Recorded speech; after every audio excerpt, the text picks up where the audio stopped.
Finally বন্ধুসকল আজি দিনটোতে অৰুণোদয় আঁচনিৰ ওপৰত অসম চৰকাৰৰ ফালৰ পৰা আহি পৰিছে এটা ভাল খবৰ। তো বন্ধুসকল বৰ্তমান যোনটো ভাল খবৰ আহি পৰিছে, বৰ্তমান যোনটো মুখ্যমন্ত্ৰীয়ে আজি ঘোষণা কৰিছে যিসকল মহিলাই অৰুণোদয় আঁচনিৰ কাৰণে আবেদন কৰিছিলে, যিসকল মহিলাই আপোনাৰ আগৰে পৰাই আপোনালোকে অৰুণোদয় আঁচনি টকা লাভ কৰি আহিছে, তো সেইসকল মহিলাৰ কাৰণে এটা ভাল খবৰ আহিছে।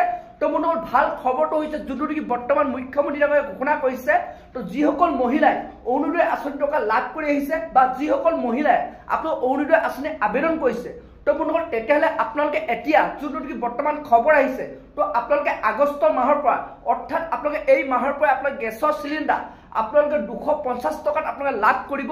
বন্ধুসকল আপোনালোকে এতিয়া কিছুসকল লোকে আপোনালোকে মিছা বুলি ভাবিব পাৰে, তো সেইটো কাৰণে আপোনালোকক মই ভিডিঅ' ক্লিপটো দেখুৱাম যোনটো বৰ্তমান মুখ্যমন্ত্ৰীয়ে ঘোষণা কৰিছে। তো আপোনালোকে সেইটো কাৰণে ভিডিঅ'টো একেবাৰে স্কিপ নকৰাকৈ আপোনালোকে চাই থাকিব। আৰু লগতে যদি আপোনালোকে মোৰ চেনেলটো নতুনকৈ ভিজিট কৰিছে, চেনেলটো লাইক এটা কৰিব, পাৰিলে ছাবস্ক্ৰাইব কৰি ৰাখিব, লগতে আপোনালোকে বেল আইকনটো প্ৰেছ কৰি দিব। তো যেতিয়া এনেধৰণৰ খবৰ বা ইনফৰ্মেশ্যনবোৰ আহি থাকে, তো প্ৰথমে আপোনালোকে সেই ভিডিঅ'টো লাভ কৰিব পাৰিব। তো বৰক বন্ধুসকল আপোনালোকক মই এতিয়া দেখুৱাই আছো তাৰ ওপৰত যোনটো মুখ্যমন্ত্ৰীয়ে ঘোষণা কৰিছে।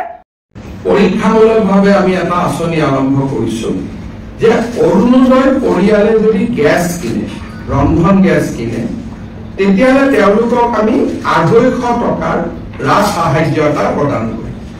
অৰ্থাৎ অৰুণোদয় পৰিয়ালটোৰ যিকোনো এজন সদস্যই যদি এটা ৰন্ধন গেছ ক্ৰয় কৰে, লগে লগে IOCয়ে আমাক জনাই দিব যে অমুক পৰিয়ালটোৱে আজি এটা গেছ কিনিব, লগে লগে তেওঁৰ একাউণ্টত আৰু 250 টকা জমা হৈ যাব।